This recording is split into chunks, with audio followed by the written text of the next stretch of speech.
Hello there, YouTube. Hey, this is Jim, Greybeard Astrology. And it's been a while since I made a video. Actually, I made this video once already, but I didn't like it, so I'm starting over. My vibe was a little too relaxed and stuff. I got a little bit more pep in my step today, so I thought I'd start over. I was droning on and on in the other video, so I thought I'd start over and, try to get it more succinct because, the other video I was 2 hours in and barely halfway through. So I'm going to try to be more succinct. So anyway, so I'm going to cover, I'm going to go over James Hetfield's astrology chart today. I don't know if I'd call it a profile, but there's a bunch of, life events and stuff that he experienced going through. So I started looking at the secondary progression charts and solar arc progression charts. I recently, reason I took a couple weeks off from making a video was that I go to Kepler College for astrology classes, and about halfway through these days. And, I had to take a astrology rectification class, so it got me using these progression charts as a technique, and boy, man, are they fascinating for timing, creating planetary pictures of timing events and stuff. Quite amazing, their accuracy. Now, when you're doing rectification, it's a different application of why and how, but anyway, it got me using the charts again. So I think I've made a bunch of charts for Hetfield's profile here, but I'm going to go through them a lot quicker than I did in the other video. I was spending too much time on them, I think. I don't know. We'll see how it goes. This might still be 2 hours long. But in doing so if you're interested in that, feel free. I'll put some timestamps in there. Go ahead and, click on through to the next section. I'm going to ramble a little bit about plans for what I'm going to do next and stuff, just to kind of, give you an idea. I've gotten a stand-up desk now, so my camera is on a arm and is kind of wiggling and stuff, so hope that isn't annoying. I'm going to assume it's not and just live with it. So, going forward, I wanted to, I was going to do a couple other professional musician charts and stuff, but I thought I'd start with James Hetfield because he is the mighty James Hetfield, right? And I want to do Cliff Burton's chart. Such a big fan of the band to begin with. But what's interesting about Cliff Burton's chart is that he is part of a group of four musicians. And I wanted to make a video of these four musicians that are like, they're all born within 4 days of each other. Let's see. So they all have the sun in Aquarius, right? And so it's Garth Brooks, who has his sun is at 15 degrees Aquarius. And Axl Rose from GNR, he is his sun at 17 Aquarius. We do not know his ascendant sign. So that was another thing I was working on with my rectification class. That's a whole video I want to talk about later. And then we have Cliff Burton and Sheryl Crow are kind of astrology twins. They both have the sun at 22 degrees of Aquarius. And now Sheryl Crow has Taurus rising, and Cliff Burton has Libra rising. So they're both Venus ruled chart rulers.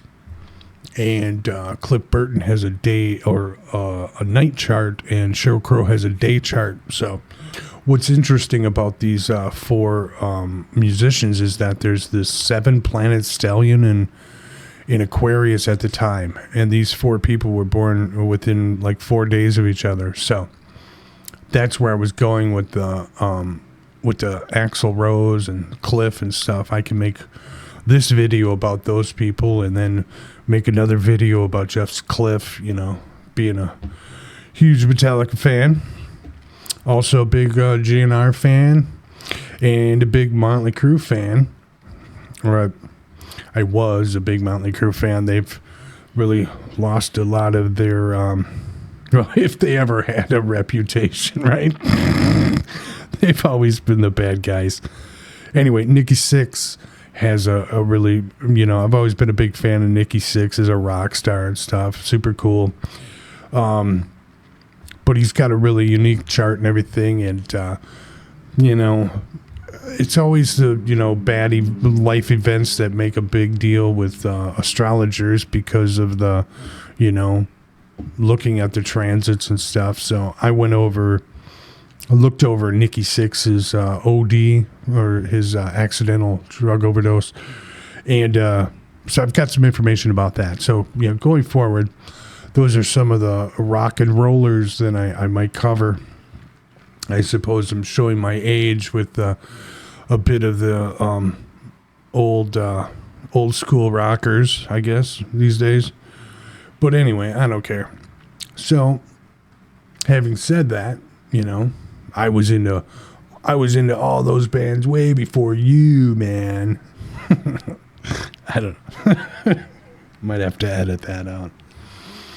But so I don't want to ramble too much more. So I'm going to switch over to the slides and talk about James Hetfield's chart now, and we're going to go over some big life events for him and see how we can spot some eminence in his chart. Eminence.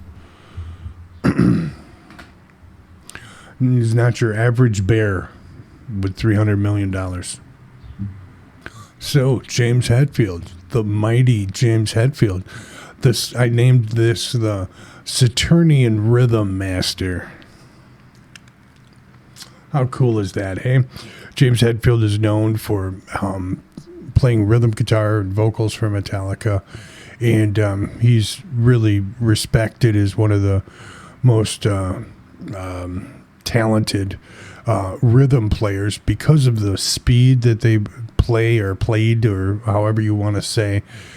His right hand skills of down picking are, just amazing. He's never been considered a solo guitar player or soloist or lead guitar player. I don't really think he was interested in that either. So he is the rhythm master. Master is, such an irony of the band. Their most famous, most respected album is Master of Puppets. And the theme of mastering,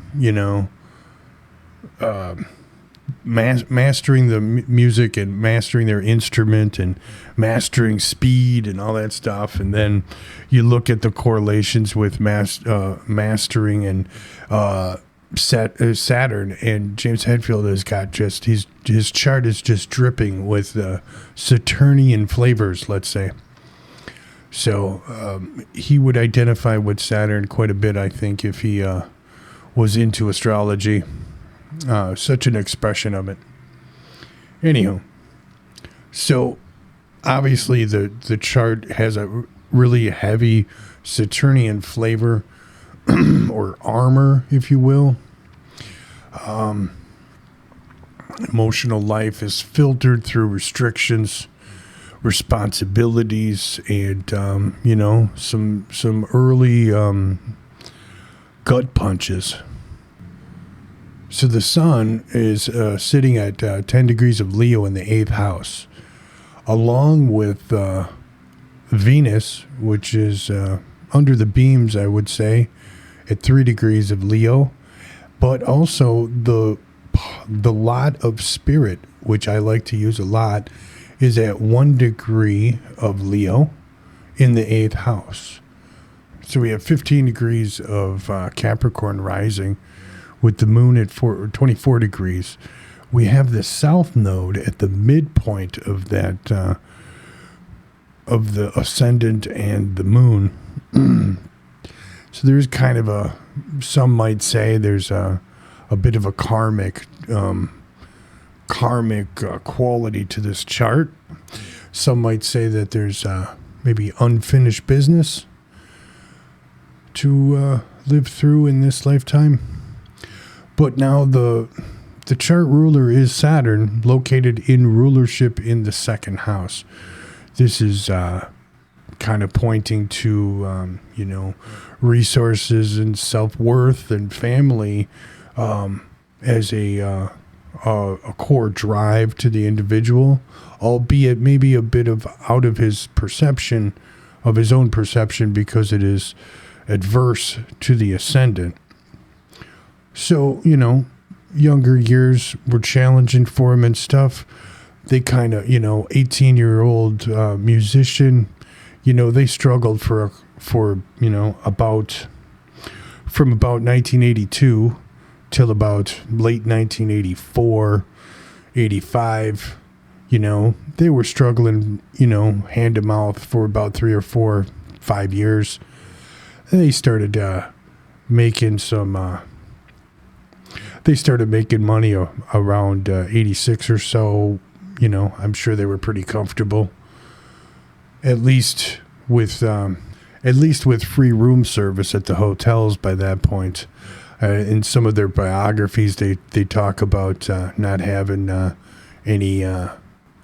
too much free food or food available, so to speak. So the sun is in rulership here in Leo. A bit difficult. Anything in the 8th house is usually a bit difficult and stuff, and so the sun does not see the ascendant. It would be adverse. So we have a Saturnian type person with a Leo sun. So there's that's quite a powerful combination. We also see that we have Mars up here in the 10th house in detriment. The moon is in detriment in the 1st house. And then we have Jupiter down here, angular in Aries in the 4th house. So, generically speaking, there's a little bit of detriment dignity, and then there's a lot of rulership and angular accidental dignity. What's really interesting is this Mercury. He's got this beautiful Mercury up here in the 9th house. Mercury in rulership. So that is just fantastic. I'm very jealous of Mercury in rulership in an angle, in an aspect that could see the ascendant. I have everything not that. Strong essential dignity, albeit in a Caden house, but this would be the most beneficial or the best of the Caden houses. So very strong essential dignity there. So this is a major talent placement for strategic thinking. I believe his kind of illustrates his songwriting talent and his musician talent too. According to his bios, his mom forced him to take piano lessons. And I've read that he thinks that that might have played into his ability to sing and play with the skill of doing that, being able to play guitar and sing. He attributed that to early piano lessons. And then he started playing guitar at about 14 years old. I think he kind of struggled as a singer at first, wanting to focus on the guitar. I think it was more out of shyness, but as you can see with this the rulership, Leo, they did offer the singing job to a guy, but he said no thanks right now. He was in a band called Armored Saint back in the day, but they passed that up. So Yeah, so this Mercury in rulership in the ninth it rules the sixth house of day-to-day life and working and stuff, and I think that pulls the theme of the road and a lot of traveling to his day-to-day life and always being on the move. Mercury likes a lot of action, and James has got a lot of air and fire planets. I think he's action. He likes a lot of action. Fire signs. Wants to just keep moving. So then we have Mars in detriment in that 10th house in Libra. It's angular, and that adds some potency, but it is the out of sect malefic planet, so generically speaking, that's going to be the one to point to causing problems. But it is opposite by sign, not degree, of Jupiter. So anytime you get Jupiter and Mars in opposition or making really any contact, it's a real powerful, potent combination of tenacity for success or just horsepower, I think that Mars is, drives the intensity. Mars is like, Libra being a more, a Venusian sign. So now we have Mars up there. So it's kind of like, the fist in the iron glove, the fist in the velvet glove. So I think that is kind of illustrated by the thrash metal that Metallica first, kind of was known to a trailblazer for, and a lot of aggression. But it's still a musician, it's still a band and stuff like that. So it's still entertainment. Just adds a lot of our artistic intensity and, perfect for thrash metal. But also kind of creates a bit of a tension between his public life and his home and his roots in the fourth house, because the ruler of the fourth house is in the 10th. So it's taking away from the home life or creating problems, because the ruler of the fourth is in detriment. So it's going to point to probably problems at home a little bit. Venus is co-present with the sun and the lot of spirit in the 8th house there, and it's ruling the 5th house. So I think that's really nice. We actually have a trine aspect, kind of creating a besiegement of the sun by the two benefics. So if Jupiter was to cast a ray to 19 degrees of Leo, it would block Saturn from throwing a ray to the opposite sign of Leo from his position, and kind of create a besiegement of the sun from the benefics, or at least a blocking of Saturn's opposite ray. I don't know if I'm stretching that a bit too much, but Venus also makes a very nice sextile to that Mars up there in the 10th house. And Venus also sends a ray to the MC at 4 degrees of Scorpio there. So Venus, being a benefic, is sending very nice aspects to the out of sect malefic and the MC. Now this is also pointing to another indication of a chart of an artist. We have Neptune that is right next to the MC in the 11th house.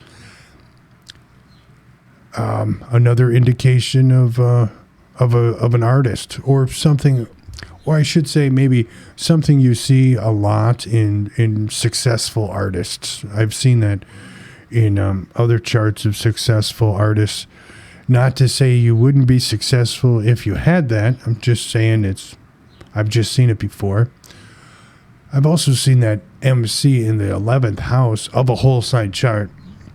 It's really good with, I've seen with people that need networking. And, they need that fan base, the buzz of a fan base. It's a really good indicator. And also we have, so the ruler of the MC and the 11th house is Mars, and he is placed into the 10th. So that's, the accidental dignity is very nice there. We also have, swinging back to that first house there, so we have the 7th house ruler, which is the moon, placed in the first house. That's a pretty nice placement, even though the moon is in detriment. It's still ruling, the 7th house ruler is in an angular house, and it's in the first. It's one of the best. So, as much as James Hetfield's chart has got a heavy dose of kind of 8th house, what might say grief, that comes with the 8th house, the house of death is, as it's known. I think a better word for it would be the house of grief. Somebody, for example, if somebody passes away or something, the family is the bereaved. If you have, trouble or stuff, the 8th house is attributed to other people's money. So credit cards and stuff, things that give you grief. So I like to call the 8th house the house of grief more so. Anyway, so he's got a heavy dose of 8th house energy, and he's got a heavy dose of Saturnian energy with the first and the second, but Saturn's in rulership, giving him the responsibility and the resources that he will need. Now, then we have Mars and Jupiter are both angular. So, there's, who's left? Mercury is the only one left. And Mercury is in beautiful, exaltation and rulership in the 9th. We haven't really talked about Uranus and Pluto. Just kind of pushed them aside for a little bit. Albeit Pluto's making a trine to the ascendant. So, I don't want to say anybody has an easy chart because we all have life experiences to go through and stuff. But gosh darn it all, look at everything's got some power behind it. If it's not rulership, it's angularity. Very fascinating. And I think these are the things that kind of point to the eminence in his chart. So if you, going back over the history of James Hetfield's chart, I wanted to talk about a couple big life events and stuff without getting too deep like I did before. So on the left here, we have the solar arc direction chart for July of 1976. James Hetfield's 13 years old, and during the course of this summer, I picked a random day in July, but the story goes is that he went to some kind of summer camp. Now, I'm not sure if it was a week long, a weekend, or a month, or a whole summer, but apparently when he returned home, his father had kind of left the family and left a note, probably for the mother, but not for James. And he was very, very hurt by that experience. Obviously, his father leaving, but the whole note leaving, not having a note left for him and not being told or anything is really left this a lot of anger in Hetfield, from his childhood. Now, this is all stuff that he talked about much later in life that he went and dealt with. And in doing so, it came out to the fans, We weren't aware of these stories in 1990, But in the solar arc chart, we see that the solar arc progressed Mars is now progressed to 17 degrees of Libra, and it is squaring the ascendant. And we could say, people sometimes point to, whether the 10th house is a ruler of the mother or the 4th house is the ruler of the family, Anyway, in Hetfield's chart, Mars is the ruler of that 5th house, or 4th house, the ruler of the 4th house in the family, and now it's progressed to squaring the ascendant, and the ascendant pointing to kind of the landscape or the kind of the environment that the native would be living in. But over on the right side, we're going to look at, we have the secondary progression chart and some of the outside planet transits.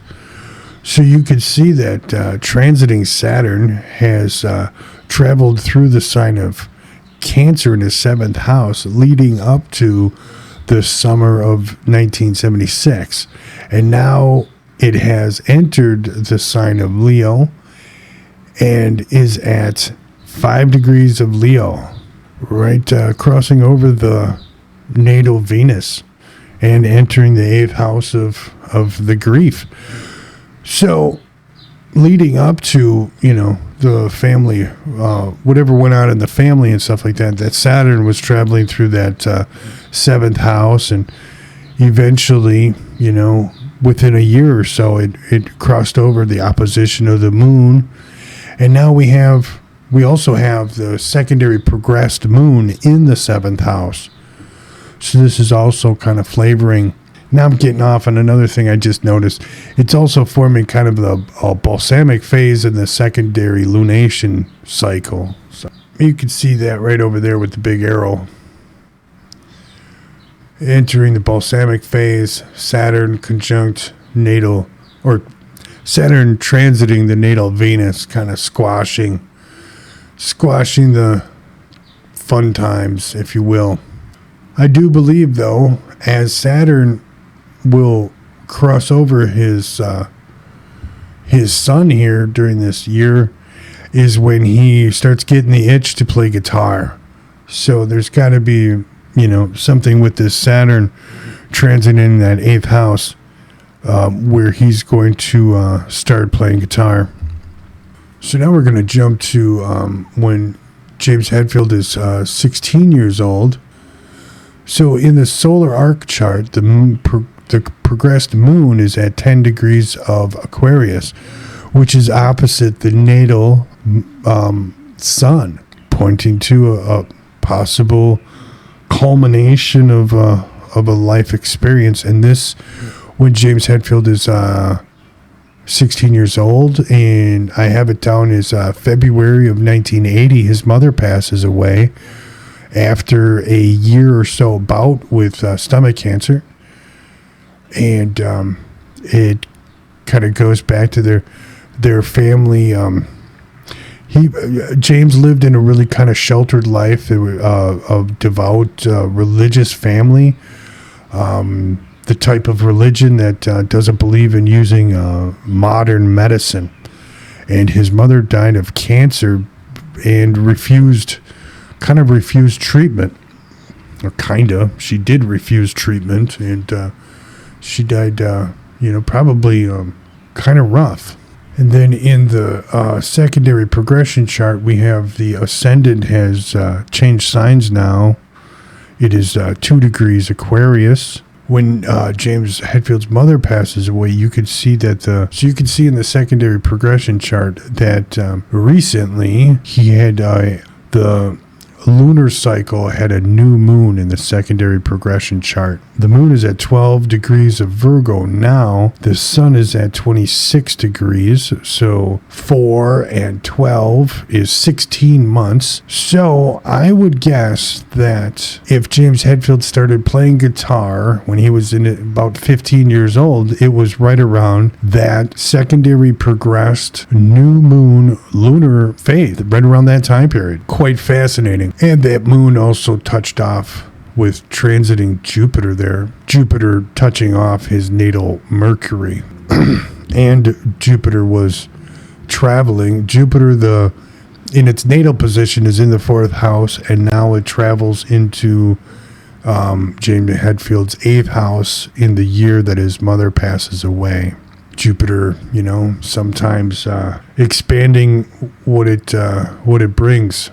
And there's so many more little tidbits of transits and stuff we could talk about here, but I don't want to keep going really long like I did before. So now we're going to jump over to here. Now, James put other bands together, through the years. And then the story goes how he met Lars Ulrich, the drummer from Metallica. They jammed a little bit throughout 1981. But they finally put the lineup together that we knew as the first version of Metallica.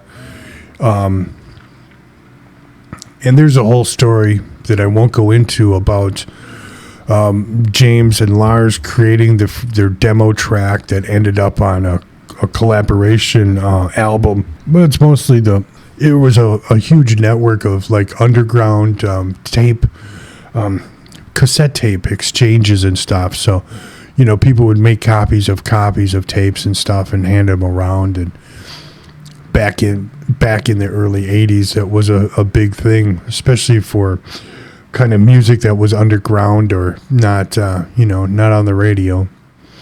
Anyway, so I did a transit chart for the first Metallica show in March of 1982.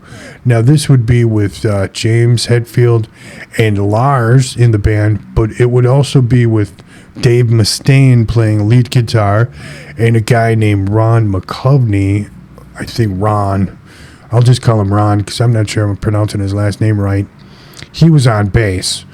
But I just wanted to show that in this transit and stuff, we have the Mars. He has a Saturn and Pluto transiting his 10th house. So Saturn is in exaltation. And then he has Mars has made a kind of a natal return to its natal position, triggering off a new cycle.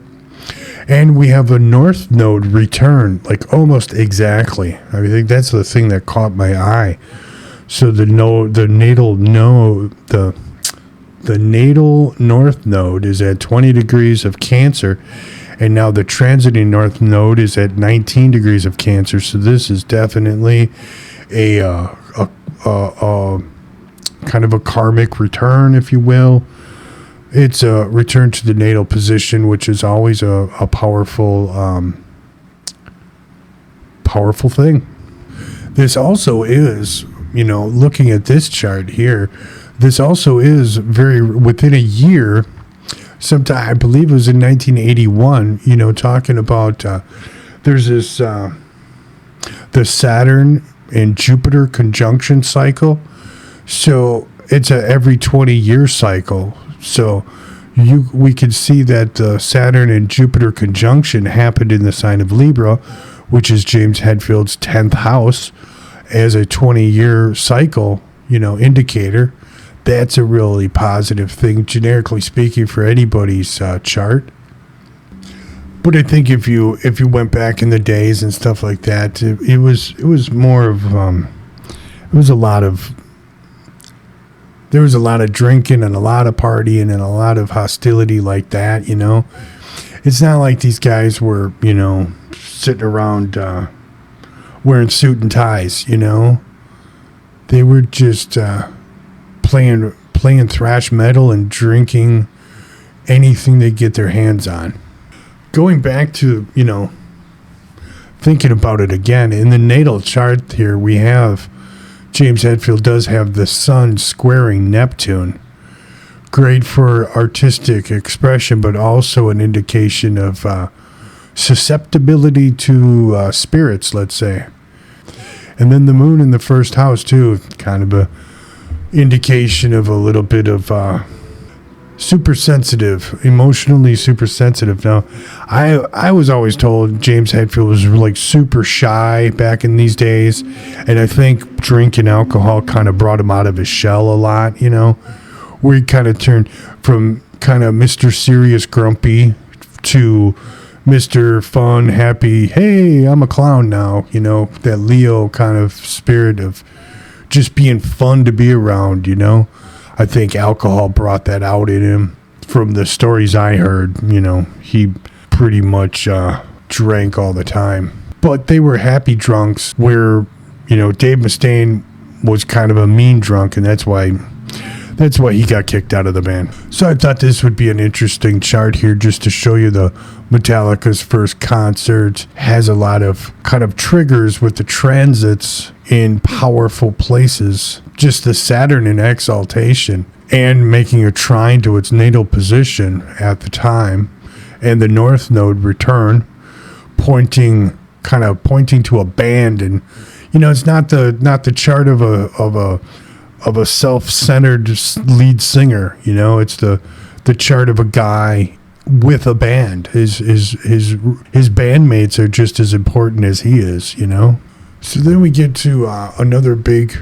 Now, of course, the band had a lot of growing success, albeit very slow, very Saturnian success, coming up through the 80s. But they recorded their most respected album in early 1986, maybe late December 85 into 86 over in Copenhagen in Denmark. They recorded it, and it's kind of funny to listen to the old stories about the California guys in cold Denmark not really liking the cold. The events of September 27th, 1986 is the terrible bus accident while on tour. They had a really great tour going earlier in the year with Ozzy Osbourne. Metallica goes on the road with Ozzy, and that really helped their career out, gave them a new level, and it was just more success that was growing. But, this is a band that has zero airplay, and now they're on their third record, and everything's just growing incrementally, but they have no support, no radio support at all. And in mid 1980s, it's unbelievable that they were growing with no radio play. So Cliff Burton gets killed in this bus accident in 1986. And when we look at the transit and secondary progression charts in James Hetfield's chart, what do we see? We see the secondary progressed moon has just slid into the 12th house. The 12th house of loss and grief and endings, if you will. And it is sitting there with the transiting Saturn. And that is what I point to for an indication of, the grief and the sorrow, that they experienced, or he experienced personally. Because we're looking at a secondary progression chart, the progression planets are kind of triggering new internal experiences for the individual, as opposed to the transits are kind of more the outside effects of that trigger the things. But we have the transiting Saturn, and you remember when Saturn went into that, when it was in his 7th house and 8th house, it's when his another difficult houses. That's when he lost his father, left the family, and his mother passed away. And now over here we have Saturn transiting had crossed over that moon, and now the moon is crossed over into that 12th house in the secondary progress chart. Indication of sorrow, just sorrow. It's always a difficult time when that secondary progressed moon goes into the 12th house for anybody. And then having it, with Saturn there is not fun at all. But what I wanted to point to is that here we have in the secondary progression chart, with the sun at 3 degrees of Virgo, and it has, in the last few years, it has transited over the location of that natal Mercury that I talked about so much. So if this being 1986, and then, their first album recorded 1983, In the course of these 3 years, as the progressed Sun and the progressed Venus has traveled over the natal Mercury placement, James Hetfield records like 3 of his classic albums. So I think this kind of illustrates the once in a lifetime kind of experiences that any chart might have. In his case, in his case, very successful musician down the line, but the artistic expression that he was able to record, and the 9th house being publishing, so I think that's just kind of fascinating as the secondary progressed Sun changes houses, slides into a new house. Now we're going from a Leo expression to a Virgo expression.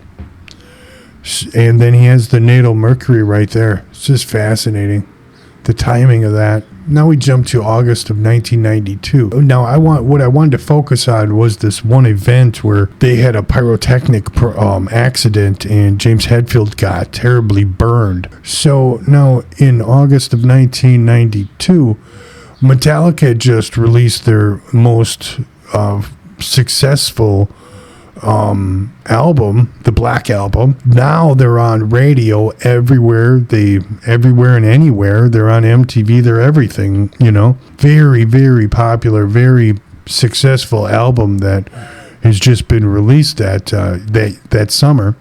But we'll see again that in this secondary progress chart, the moon is still being tagged by Saturn. So Saturn just keeps traveling with that progressed moon. And now that progressed moon is crossing over the location of the natal Saturn. More Saturn on sitting on his head, so to speak. There's still so many things to point to here. But what I wanted to talk about was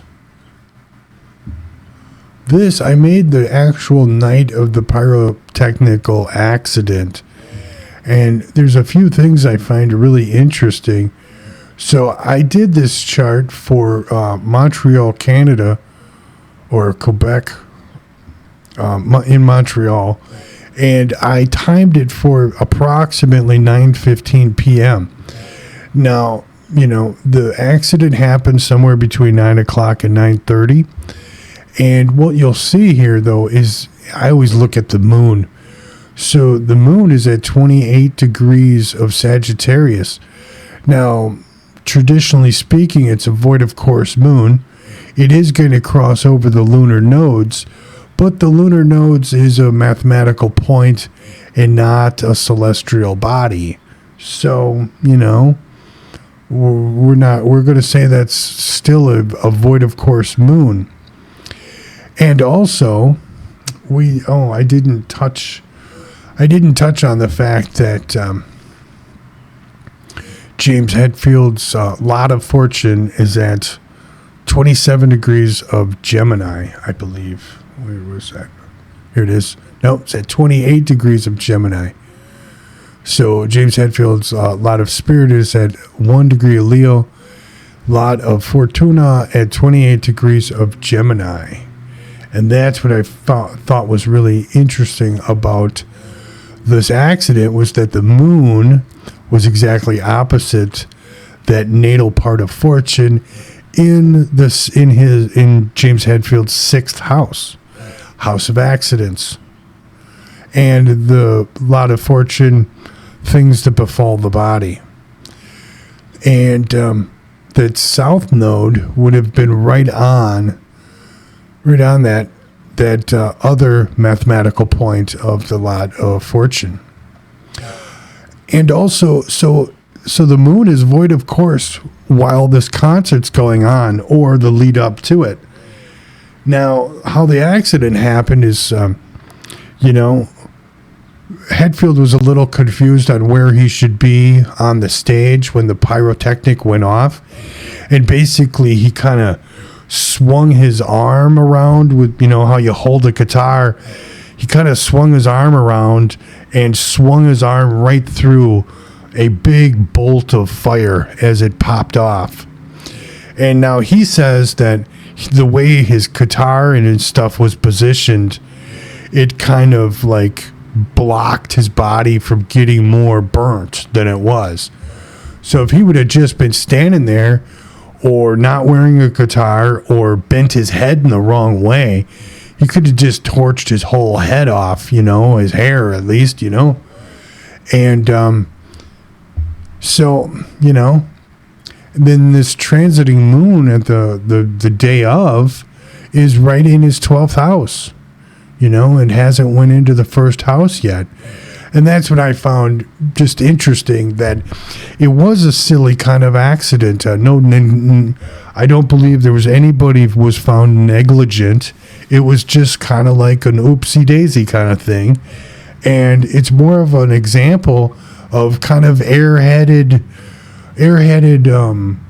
void of course moon activity is the way I'm looking at it. Now, I don't know if I'm reading too much into it, but I just found that interesting that the moon was void of course in his 12th house, and that north and south node crossing over his lot of spirit.